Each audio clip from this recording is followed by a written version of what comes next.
with anything, I know that I can do it, and it's just a matter of like, all right, this is gonna be I know that I have it in me to do it. I don't know if it's gonna fail or not, but I'm gonna do what I can. And then if it goes off the rails, it goes off the rails. So it's just like, it's a matter of just getting in there and doing your best. But yeah, you learn. I think you learn things better always when you're interested in it. You know. Yeah, it's kind of like you have a passion before you realize you have a passion for something. Yeah, because you just do it. It's like over time, you just like, you like something and you're just doing it. You don't care if you're getting paid. You don't care for a lot of different things because we enjoy it. Not only do you enjoy it, but you want to learn. There's still so much learning. Obviously, with YouTube and other things, there's so much more available than going to a school and learning some standard rule, because there's more flexibility, more creativity when you're like not sitting there in a strict kind of thing.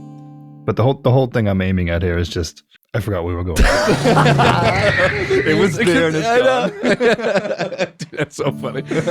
We both have the same anxiety because that's what it is. Like we'll start talking about something, then all of a sudden you're like watching yourself talk, and then you trip on your own words. You start thinking about what you're talking about, and then before you know it, you forget what you were just talking about. Yep. Yeah. And then you're like, well, that's that. I don't know how much of that is like a product of today's technology and the ADD everyone has because of it, or if that's just a thing that's common. I don't know, but I definitely do it a lot. With anything that I've gotten good at, and I don't know if it's true for everybody, but for me, if you told me to sit down and learn something, I wouldn't have done it. But because I enjoyed it, no one had to tell me, and that's why I got good at it. And when I started drumming when I was like just a ridiculously young age. I don't remember starting. I remember like early points, but I don't remember actually starting. But I could tell you that I never did it because I wanted to get better.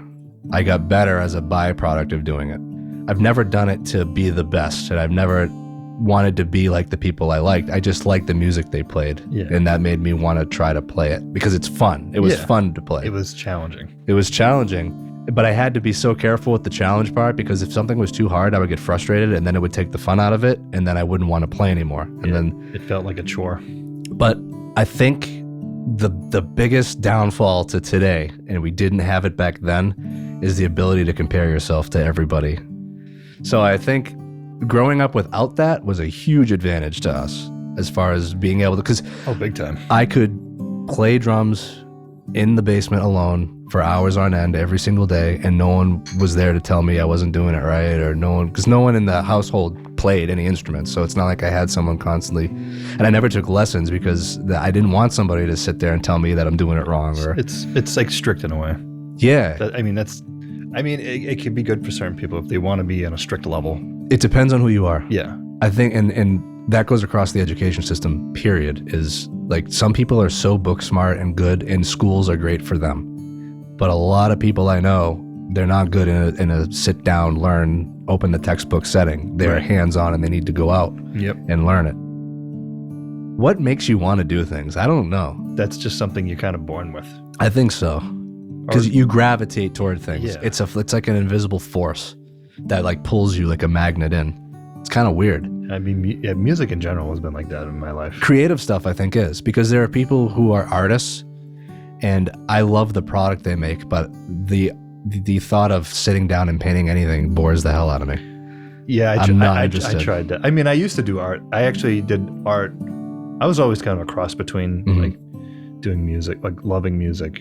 I used to go through like I had this random boombox, and I remember I took all my parents' CDs and just sit in the room and just play all the music and just go through it, just play it. I had no idea why. I just wanted to hear. You don't know why, yeah. I just wanted to hear all the music. I wanted to hear just everything, and then but then I would draw, and I do a lot of drawing, but I got very discouraged with drawing because there's so many great artists. Yeah. And I'm like, well, this is what I do. And so then I kind of went away from that. I mean, I even skateboarded for a while. I had a passion for skateboarding, but then I started playing guitar, and then that was the end of all that shit. That's when you knew. After that, I was like, I'm digging this. I do remember being at a concert for some reason looking at the drummer more than anybody, and I was like, I want to play drums because it's the loudest thing. And that was it. I'm like, it's loud and I like it. It's the loud. most active thing too. Oh, yeah. I mean, unless Physically, sometimes there's someone jumping around and shit, but like yeah, when you're a drummer, there's no choice. Like Right. you're fucking moving. you're around. moving. Yeah. It's actually funny because when I was younger too, I used to play drums on buckets. So I always had this rhythm. Mhm. I always grew up with some form of rhythm. Leads, like lead guitar, stuff like that. Yeah. Vocals. Sometimes I'd remember it. I always remembered the melody, the catch. That's why you're a rhythm guitar guy. Yeah, I've always remembered that. But it helps me structurally when I'm creating things, audio-wise, music-wise, because the foundation is generally around the rhythm. Because I mean, you can build around a lead, No, you're right. You're right. but when you have a solid rhythm, you can build around that like Well, tomorrow. see, the thing is that more often than not, you don't feel what the lead's doing. Right. You don't feel melody like you feel rhythm. Mhm. It's a natural thing. Our heart is not playing a melody, it's playing a rhythm. That's right. So our life source is rhythm, Mm-hmm. no matter who you are. And it's interesting that some people can feel that and some people can't. And some people have complete lack of rhythm. It's so weird to me. It's very odd for someone who is a musician, because I don't know if you've ever done it, but just I'm sure you've done it. You can fucking make music out of anything. Yeah, of course. When I was younger, when I was bored, I'd sit there to hum something, and I generally would play drums because obviously it was easier to do than to strum something that wasn't there. Yeah. Pencils or something on a desk and just be like kind of thing, you know what I mean? yeah. Like you make a beat or you start humming a melody in your head kind of thing, and you're like, oh yeah, this is fucking great. If only I had technology when I was younger that the kids have now. It's interesting how technology has made everything easier and tenfold harder at the same time. Because back in the day, you just did things. You didn't think about how can I optimize this and make it easier, and you just did it. Mm-hmm. It's like you're saying, like you would just sit in class, because we were saying that being forced to learn actually sends you the other direction. Yep. Well, at least for a lot. I feel like that might be the case for a lot of creative people, though. Yeah. It's hard to kind of fit into that regimented. Yeah, because you're in another place. Yeah. Especially when you're younger.